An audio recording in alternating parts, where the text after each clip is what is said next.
le secret le mieux gardé de l'univers. Pourquoi vous ne pourrez jamais revenir dans le passé? Salut les esprits curieux, bienvenue. Aujourd'hui, nous allons faire quelque chose ensemble. Nous allons prendre l'une des questions les plus simples, mais aussi les plus profondes qui existent. Pourquoi le temps ne va-t-il que de l'avant? Pourquoi vous souvenez-vous du petit déjeuner d'aujourd'hui, mais pas du dîner de demain? Je sais que cela semble évident, mais je vous promets que la réponse va vous époustoufler. Nous allons descendre ensemble à travers 5 niveaux de connaissances, et lorsque nous atteindrons le fond, votre idée de la réalité, du passé et du futur aura changé pour toujours. Prêt pour le voyage? Commençons par le niveau 1, la surface que nous connaissons tous. Le premier fait est le plus évident de tous, la cause et l'effet. Si vous poussez un domino, il tombe et frappe le suivant. La cause précède toujours l'effet. Vous n'avez jamais vu un domino se relever du sol de lui-même pour ensuite faire reculer votre doigt. C'est la règle la plus fondamentale du jeu de la réalité. Le deuxième fait qui nous définit est le vieillissement. Pensez-y, chaque jour qui passe, vous avez un jour de plus. Les rides apparaissent, les cheveux grisonnent. Nos photos d'enfance sont le témoignage d'un passé auquel nous ne pouvons pas revenir. Cette marche implacable vers l'avenir dicte toutes nos décisions. Nous étudions pour avoir un bon emploi demain. Nous économisons pour notre retraite à l'avenir. Nous nous dépêchons pour ne pas être en retard à un rendez-vous. Nous vivons projetés vers l'avant parce qu'il n'y a pas d'autre option. Et cela nous amène à un troisième point, notre propre idée du temps. Saviez-vous que nous n'avons pas toujours pensé ainsi? Pendant des millénaires, de nombreuses cultures ont vu le temps comme un cercle. Les saisons revenaient, les rituels se répétaient, tout était un cycle sans fin. Mais ensuite, nous avons commencé à écrire l'histoire, à enregistrer des événements uniques. Le temps est devenu une ligne, un récit avec un début, un développement et, qui sait, une fin. L'idée d'un passé et d'un futur est en partie une invention humaine pour raconter notre propre histoire. Et enfin, à ce premier niveau, il y a la sensation elle-même, cette perception interne que le temps s'écoule comme une rivière, nous emportant du passé vers le futur. Nous la ressentons tous. C'est aussi réel que la faim ou le sommeil. Mais pourquoi? Pourquoi partageons-nous tous cette illusion, si tant est que ce soit une illusion? Pourquoi tenons-nous pour acquis que le temps a une vitesse et une direction? Voilà. Cause et effet, le vieillissement, l'idée d'un temps linéaire et la sensation qu'il s'écoule. C'est ce que tout le monde sait, ce que nous apprenons simplement en étant vivants. C'est la pointe de l'iceberg que nous voyons flotter dans l'océan de la réalité. Mais si c'est ce que nous voyons à la surface, quels sont les moteurs secrets qui le meuvent en dessous? Quelle est la machinerie cachée qui force le temps à avancer dans une seule direction? Il est temps de plonger. Bienvenue au niveau 2. Voici la première grande révélation. Vous vous souvenez que nous avons dit que la cause précède l'effet, comme un verre qui se brise. La raison physique derrière cela a un nom, l'entropie. C'est l'une des lois les plus fondamentales de l'univers. L'entropie est, pour simplifier, une mesure du désordre. Pensez à votre chambre. Il est beaucoup plus facile qu'elle se désordonne toute seule qu'elle ne s'ordonne, n'est-ce pas? L'univers est pareil. Il tend naturellement de l'ordre vers le chaos. Un œuf parfaitement ordonné devient une brouillade chaotique. Le temps avance dans la direction où le désordre augmente. C'est la flèche thermodynamique du temps. Cette tendance au désordre est une règle invisible qui gouverne tout. Ce n'est pas qu'il y ait une loi qui dit « les œufs ne peuvent pas retourner dans leur coquille ». C'est une question de pure probabilité. Imaginez un puzzle de 1000 pièces. Il n'y a qu'une seule façon qu'elles soient toutes correctement ordonnées, mais il y a des milliards et des milliards de façons qu'elles soient désordonnées. L'univers simplement se déplace vers l'état le plus probable. Et l'état le plus probable est toujours le désordre. Voir une pièce se désordonner, c'est comme voir l'univers faire ce qui lui est le plus facile. Maintenant, parlons de la raison pour laquelle nous ressentons que le temps s'écoule. Cela a à voir avec notre esprit et avec un petit défaut de fabrication de notre cerveau appelé le biais de rétrospection. C'est cette sensation de « je le savais depuis le début » que vous avez après qu'une chose se soit produite. Notre cerveau est une machine à créer des histoires. Une fois que nous connaissons le résultat, nous regardons en arrière et connectons les points, créant une narration logique et ordonnée qui rend le passé inévitable. Cette manie d'ordonner le passé est ce qui crée notre flèche psychologique du temps, la sensation que nous venons d'un passé fixe et allons vers un futur ouvert. Mais d'où vient cet ordre initial de l'univers? Cela nous amène à une mini-histoire cosmique, le Big Bang. Imaginez il y a presque 14 milliards d'années. Tout l'univers, toute l'énergie, toute la matière était compressée en un point incroyablement petit, chaud et, le plus important, super ordonné. C'était un état d'entropie très faible, et puis il a explosé. Depuis ce moment, l'univers n'a fait que s'étendre, se refroidir et se désordonner. Cette expansion à partir d'un état d'ordre parfait est la flèche cosmologique du temps. C'est elle qui donne la direction à tout le reste. Et cette flèche du temps, née du chaos et de la physique, résout en réalité l'un de nos besoins les plus fondamentaux, la survie. Notre capacité à nous souvenir du passé nous permet d'apprendre.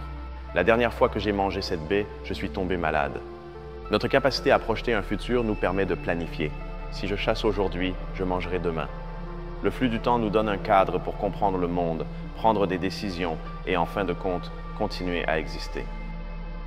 Mais voici le tournant qui change tout. Les lois les plus fondamentales de la physique, comme la gravité ou l'électromagnétisme, sont réversibles dans le temps. Si vous enregistrez une vidéo de la Terre en orbite autour du Soleil et que vous la mettez à l'envers, cela semble parfaitement normal. Les lois fondamentales de la physique ne se soucient pas de savoir si le temps va en avant ou en arrière. Donc, la flèche du temps ne vient pas des règles du jeu, mais de la façon dont le plateau était préparé au début. Elle vient de cet état initial incroyablement ordonné du Big Bang. Le temps a une direction non pas par une loi, mais par un accident cosmique. Ainsi, à ce deuxième niveau, nous avons découvert les engrenages, la marche implacable vers le désordre appelé entropie, l'écho du Big Bang et la façon dont notre cerveau construit l'histoire. Comprendre cette machinerie n'est pas seulement fascinant, mais cela nous donne une vision beaucoup plus puissante et précise de la raison pour laquelle notre réalité fonctionne comme elle le fait. Mais si vous pensiez que tout était clair, préparez-vous, car c'est là que l'histoire devient un véritable chaos. Ce n'est pas une image parfaite, elle est pleine de paradoxes, de débats acharnés et de questions qui nous empêchent de dormir. Il est temps de descendre au niveau 3. La première grande controverse qui vous fera douter de tout, le temps est-il réel ou juste une illusion tenace?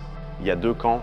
Un camp inspiré par Einstein dit que le passé, le présent et le futur existent tous à la fois, dans un bloc à 4 dimensions. Le temps ne s'écoule pas, nous ne faisons que passer à travers lui. L'autre camp dit que c'est absurde, que le présent est réel, le passé est parti pour toujours et le futur est véritablement à écrire. L'univers est-il un film déjà enregistré ou une pièce de théâtre improvisée en direct? Les physiciens ne sont pas d'accord. Maintenant, laissez-moi vous confier un secret. Beaucoup de gens croient au mythe que voyager dans le passé est théoriquement possible, qu'il nous manque juste la technologie. Mais la physique nous crie que non. Pensez à la paradoxa du grand-père. Vous voyagez dans le passé et empêchez vos grands-parents de se rencontrer. Alors vous ne naissez jamais. Mais si vous ne naissez jamais, qui est allé les empêcher de se rencontrer? C'est une contradiction logique qui brise la réalité. Et pourquoi aimons-nous croire à ce mythe? Parce que nous désirons le contrôle. L'idée de pouvoir corriger nos erreurs passées est la fantaisie de pouvoir ultime. Et voici un paradoxe qui rend fou les cosmologistes. C'est ce qu'on appelle le mystère du passé à faible entropie. Si l'univers tend vers le désordre, pourquoi diable a-t-il commencé dans un état si incroyablement ordonné? Statistiquement, c'est la chose la plus improbable qui aurait pu se produire. C'est comme entrer dans une pièce et trouver toutes les molécules d'air regroupées dans un coin. Il n'y a pas de bonne explication à cela. C'est le pourquoi original, la question qui se cache derrière l'existence même de la flèche du temps. Maintenant, soyons critiques. Vous vous souvenez de l'idée de l'univers bloc où l'avenir est déjà écrit? Pensons à ses conséquences. Si chacune de vos actions, chaque pensée, chaque crime et chaque acte de bonté sont déjà gravés dans le tissu de l'espace-temps, où est le libre arbitre? Sommes-nous vraiment responsables de nos décisions? Ou sommes-nous juste des marionnettes suivant un scénario cosmique? Cela remet en question nos idées les plus fondamentales sur la justice, la moralité et le mérite. Est-il vraiment juste de blâmer quelqu'un pour quelque chose qu'il était destiné à faire? Même notre idée du maintenant a changé avec le temps. Pour Isaac Newton, le maintenant était universel, un instant qui était le même pour tout l'univers. Mais ensuite, Einstein est arrivé, et avec sa théorie de la relativité, il a tout bouleversé. Il a démontré que le temps est relatif. Votre maintenant n'est pas le même que celui d'un astronaute voyageant à toute vitesse. Le temps passe plus lentement pour lui. Donc, le débat ne porte plus sur la nature du présent, mais sur l'existence d'un présent unique et universel. Au final, tout cela se connecte à la condition humaine de la manière la plus brutale possible. La flèche du temps nous oblige à affronter notre propre mortalité. C'est une rue à sens unique qui se termine pour chacun de nous au même endroit. Cette conscience de notre propre fin est la source d'une énorme anxiété, mais aussi de tout ce qui fait de nous des humains. L'art, l'amour, la science, le désir de laisser un héritage et de trouver un sens à notre bref passage dans le cosmos. Et ainsi nous clôturons le niveau 3. La réalité est que le temps est un sujet désordonné, rempli de débats passionnés, de paradoxes hallucinants et de questions qui nous obligent à remettre en question notre propre liberté et existence. Il n'y a pas de réponse facile ici. La science elle-même est à un carrefour. Très bien. Vous avez survécu au chaos. Vous avez vu que ce qui semblait simple est un labyrinthe. Il est maintenant temps de voir les détails qui séparent les curieux des véritables connaisseurs. Bienvenue au niveau 4, la connaissance des experts. Commençons par quelque chose que vous ne trouverez pas dans une recherche rapide. le problème de la mesure en physique quantique. Certains physiciens pensent que la flèche du temps naît dans le monde subatomique. Une particule, comme un électron, lorsque nous ne l'observons pas, existe dans une sorte de nuage de toutes les possibilités. Mais au moment où nous la mesurons, ce nuage s'effondre en un seul point, en une réalité concrète. Et cet effondrement, ce choix d'une réalité parmi tant d'autres, est un processus irréversible. Peut-être que cet acte de créer la réalité est le moteur le plus fondamental du temps. Maintenant, accrochez-vous, car nous allons aborder quelque chose de très dense, mais je vais vous l'expliquer par une analogie. Il existe une équation célèbre en physique théorique appelée l'équation de Wheeler-DeWitt. Elle tente de décrire l'univers entier en utilisant les lois de la mécanique quantique. Et le plus fou, c'est que dans cette équation fondamentale, il n'y a aucune variable pour le temps. Le temps, tout simplement, disparaît. Comment est-ce possible? Imaginez que l'univers est une tapisserie géante qui raconte une histoire. De loin, vous voyez la narration, le flux des événements, mais si vous vous approchez avec un microscope et regardez un seul fil, vous ne voyez plus l'histoire, vous ne voyez que le fil. L'équation de Wheeler-DeWitt, c'est comme regarder ce fil. Le temps pourrait ne pas être fondamental, mais quelque chose qui émerge quand on prend du recul et qu'on voit l'ensemble. Je veux vous parler d'un héros secret et tragique de cette histoire, Ludwig Boltzmann. À la fin du 19e siècle, c'est lui qui a proposé que la flèche du temps était due à l'entropie et à la probabilité. Aujourd'hui, c'est une idée centrale, mais à son époque, ses collègues se sont moqués de lui. Ils l'ont attaqué sans pitié, disant qu'il était absurde que quelque chose d'aussi fondamental que le temps puisse être basé sur quelque chose d'aussi vulgaire que les statistiques du désordre. La communauté scientifique l'a isolé, et plongé dans une profonde dépression, Boltzmann s'est suicidé. Des décennies plus tard, l'histoire lui a donné raison. Ce fut un génie qui paya le prix de voir l'avenir avant tout le monde. Parlons maintenant d'une théorie rebelle, de celles qui ressemblent à de la science-fiction. C'est l'hypothèse de l'univers de Janus, comme le dieu romain aux deux visages. Et si le Big Bang n'était pas le début, mais un point médian, cette théorie propose qu'au Big Bang, le temps a commencé à s'écouler dans deux directions opposées. Qu'il existe un univers miroir au nôtre, de l'autre côté du Big Bang, où le temps s'écoule à reculons de notre point de vue. Pour eux, nous sommes leur passé cosmique. C'est une idée radicale qui redéfinit complètement l'origine de tout. Maintenant, un détail scientifique qui entre directement en conflit avec notre sens commun. Les expériences de effacement quantique. Elles sont incroyablement complexes, mais le résultat est contre-intuitif. Dans ces expériences, il semble qu'une décision prise maintenant par un scientifique sur quoi et comment mesurer une particule puisse changer le résultat d'une mesure qui a eu lieu dans le passé. Ce n'est pas qu'il y ait envoi d'informations, mais cela démontre que la séparation stricte entre passé, présent et futur n'est pas si claire au niveau quantique. La réalité est bien plus étrange que ce que nous pensons. Et voici le moment Eureka, qui relie de nombreuses idées que nous avons vues. Qu'est-ce que l'entropie en réalité? C'est une mesure de l'information qui nous manque. Une pièce désordonnée a une entropie élevée parce que nous ne savons pas où se trouve chaque chose. Une pièce ordonnée a une faible entropie parce que nous avons toutes les informations. Maintenant, pensez à l'effondrement quantique. Nous passons d'un nuage de possibilités, peu d'informations, à un résultat défini, plus d'informations. Et si la flèche du temps n'était pas l'augmentation du désordre, mais l'augmentation de l'information? L'univers avance en créant des registres, des souvenirs dans notre cerveau, des fossiles dans les roches, la lumière des étoiles lointaines arrivant à nos télescopes. Le temps avance parce que l'univers écrit constamment sa propre biographie. Et avec cela, nous clôturons le 4e niveau. Comprendre ces détails, de l'absence de temps dans une équation à la connexion avec l'information, n'est pas seulement pour accumuler des données. C'est pour obtenir une vision plus authentique, plus profonde et honnêtement, plus hallucinante de la structure même de la réalité. Nous avons atteint la limite de ce qui est connu. Nous avons exploré ce que la science peut nous dire avec certitude et ce qu'elle débat avec fureur.